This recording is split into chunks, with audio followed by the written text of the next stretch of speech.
What's going on, people? Really love that intro. It's your boy Tots back again with the review show. Please like, subscribe, share, do all that good stuff. Make the channel grow. Click the notification bell to make sure you don't miss a video. Now, let's get into the review show. Arsenal winning 5-1 away to Crystal Palace. Great win, great victory. Obviously, it is a good victory that's cemented with the win. Makes us 2 points behind Chelsea because they dropped points. They drew 0-0 away to Everton, which is obviously a difficult ground because we drew 0-0 the week before against them. So, yeah, difficult opponent, obviously, for the big teams. And Liverpool smashed Spurs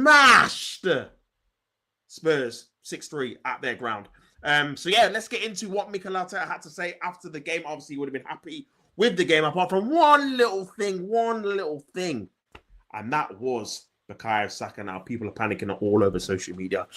How long is he out for? Is he out for 2 weeks? Is he out for 3 weeks? Is he out for 4 weeks? No one knows. No one actually knows how long this guy is going to be out for. So, yeah. Let's see what he had to say about the injury. Bukayo Saka picking up a knock. He felt something in his hamstrings. He couldn't continue.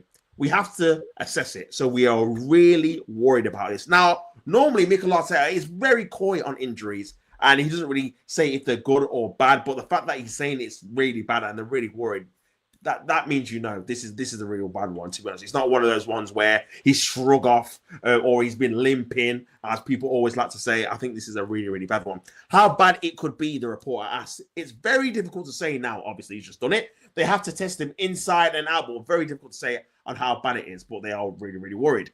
On losing Saka to injury after just regaining Ricardo Calafiori and Declan Rice, Arteta goes on to say, and we lost Raheem Sterling as well. We lost him yesterday. We don't know how long for as well. So to lose two players in the same position in the last 24 hours is not good. Unfortunately, with the amount of games we are playing every 3 days with this schedule. It doesn't surprise me, but the team will have to react. And that's one of the things I did say. With this schedule, we needed an even bigger squad than we've ever seen before, just for the simple fact that we are playing 3 games a week up until, March, with the Champions League now extending into January. The fact that we're in the semi-final of the League Cup for the first time in, 2-3 years. So, yeah, we're going to be playing more games. We've got Manchester United at home in the FA Cup. We might have to play a rotated squad or a rotated side in that game. So, yeah, it is a difficult period, and obviously it's Christmas, so you always have a load of games during this period as well. On Gabriel Jesus' goal scoring week, the beauty of football, these things happen.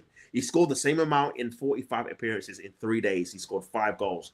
He could have scored a hat-trick today. Great credit to him because he's put so much work into it, so much belief in what he does, and he has patience, and he got rewarded this week. And that is actually crazy. The fact he scored with the same amount of goals. I mean, the fact he's only scored 5 in 45 is crazy in a bad way. But the fact he scored 5 in 2 games in 2 halves of football is actually mad as well. So, yeah. Football can change. It just takes a drop of a dime, a flick of a switch, and then you're back in form. So, yeah, hopefully you can carry that on against Ipswich at home on the 27th of December. On the difference with the last week's game against Everton, we were clinical today because in many things we were better than the other game. But this is football. We were so clinical today. We were so good at scoring in different ways, in different phases, like we want to do. We didn't concede more as well because David made 2 incredible saves. And that's one thing I will say. Like, even though we won 5-1, I don't think we played the best. I think we played better in better games, and we've not won as much.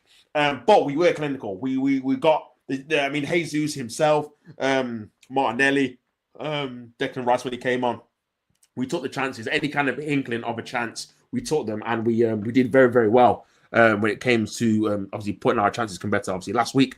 On if Kai Havertz and Jesus playing together led to a sacrifice in our defending, that's a very good question because people were saying that Jesus and Havertz, in terms of them working together, you do leave that left-sided 8 position a bit vulnerable because you don't have anyone defending it. Yeah, because they are more aggressive in the first game, which we were expected, but we didn't understand whether or not which sequences we had to put and the spaces we needed to create. So we ended up playing too much with David very close to his own goal, and against them, it's a really bad game to play. And we just adjusted a few things. When Rice came on, he changed the game. He gave us more dominance to still be a threat, but we were much better.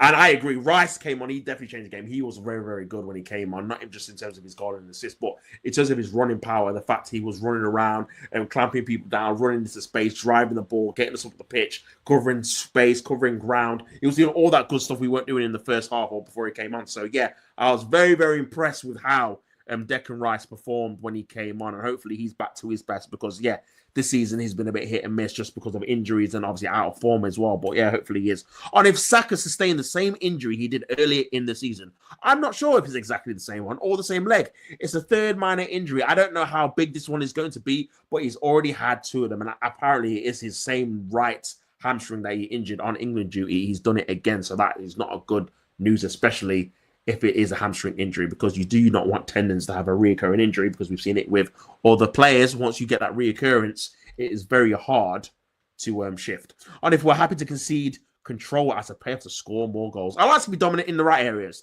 I don't like to concede much. We've conceded nothing in 4 games. Today we've conceded more, especially because we have given them 2 big chances. It's always the balance that we want. When we win, everything is okay. Yeah, sometimes you're going to be a bit brave and concede that you're going to concede chances to obviously end up scoring in the other end, because you obviously anticipate and you encourage teams to go on to then obviously hit them on the counter. So yeah, on how it leaves him feeling at the end of the game, I'm very happy that we won, and we needed to win, especially after the 2 draws. But in general, looking at the 10 games, no defeats in the last 7, we've won 5, gotten 2 draws, and we've deserved to win all of them. So that is good. I think when he says we deserve to win all of them, I don't know, man. I think Everton, I don't think we played that well, to be honest with you. Fulham, I think we should have won, but I don't think we deserve to win in respect of, we didn't dominate the game. We had a couple of half chances, but we should have created more, especially with the squad we have. We don't have a clinical striker. We're going to have to create more. That's just as simple as that, because we don't have clinical players. So yeah, we were clinical today, but again, it's not something that we can obviously sustain. And if you thought Havertz would go back into the midfield, he can play in any of the 2 pockets, especially with the way they play as well. What we expected him to have a player like him, we wanted to do something else. It wasn't going to work because of the way they set up, so I had to change it. But overall, he's a player that can be used in many areas. I don't think he had a particularly good game, and I don't think he has a particularly good game. Majority of the time is in midfield for us. I just don't think he suits the way we want to play in terms of how we want to build up the intensity and the urgency we need in midfield to play in transition when we've got a lower space. He kind of slows it down, a bit similar to like a DM, and he's obviously off the ball runs are decent, but we don't really play like that. We don't really put it in the loads of areas where we have 3rd-man runners on the end of it. We don't really play like that. So yeah, I don't think he had a particularly good game at all. On keeping Jesus motivated during his tough times, we have to be prepared for any opportunity. That is in case something like this ever happens to him. You fail to prepare when you have to have the chance, so it's not going to happen. That's clear. So you want it early, and sometimes it's not going to happen. You have to dig in and go again, and eventually you'll see the rewards. It's like looking in the mirror after 1 day of gym, or 1 week, or 1 month. Sometimes it takes a bit of time, and then suddenly everyone starts telling you, "Oh, you look different, you look better, you look healthier," and good things start to happen to you. So I think this is a good example to understand what Gabby has done. So at the start of preseason, he did say, I see a different Gabby Jesus, the look in his eyes, the fire in his belly, and all this stuff.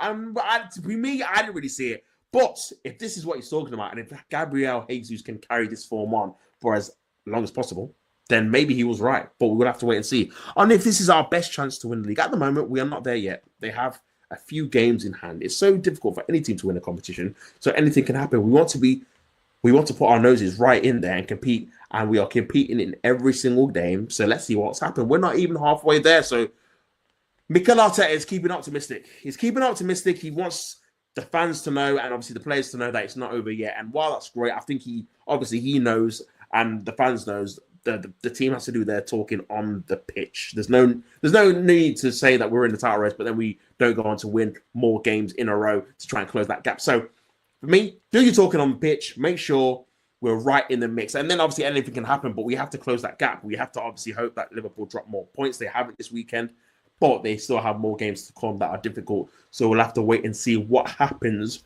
with that. But yeah, that concludes the review. Actually, let me go on and talk about the statistics during the game before I head off. Crystal Palace 41% possession, Arsenal 58%. An XG of 1.72 for Crystal Palace, an XG of 2.88 for Arsenal. So that means we obviously exceeded our XG predictions. Shots 14 for Arsenal, 15 for Crystal Palace. Shots on target 6 and 6. So that just shows you we were more clinical. We had 6 shots on target and we scored 5 goals. They had 6 shots, they scored 1. Shots off target 6 to Crystal Palace's, to Arsenal's 3. Block shots 5 Arsenal, 3 Crystal Palace. Attempts out of the box, 3 for Crystal Palace, 1 for Arsenal. We actually hit the woodwork twice with Gabriel Jesus' header, and Gabriel hit the bar as well. So we could have scored more goals. 1-on-1 attempts, 0-1, and that was Mateta. Offsides, only one in the game for Crystal Palace. Expected GA from open play, 2.46. What? I thought this was Stoke City. What's going on? 2.46? No. That can't be Arsenal. That's going to be someone else. XG for for Crystal Palace, 1.56 from open play. XG from set pieces, 0.17 from Crystal Palace, 0.42 from Arsenal. That's not good enough for Arsenal Stoke City. That should be better. But yeah, that should conclude all of the stats. If you've enjoyed the video, please like, share, and subscribe. Got a bit tongue twisted there. And do all that good stuff for the video. That's been the review show. A little quick recap of what Mikel Arteta had to say. And obviously, like I said to you before, I enjoyed the game overall. I do think, obviously, in the first half, it was very, very difficult to us. And Mateta and Sarr made it very difficult for Saliba and Gabriel. That's probably the worst game I've seen them two have in a good while simultaneously. But we ended up winning 5-1. And that's the main thing. And we have to move on now and see what we can do against Ipswich and make sure we do not drop any more points at home or in general, but at home. So, yeah, that's been me, Tops, your boy. Yeah, don't hate the player, hate the game. You know how it goes. I'll be back soon. But until then, enjoy the rest of the content. Man, I know there's some videos you've not probably watched yet. So, yeah, enjoy the rest of the content. Until then, I'm out. Peace.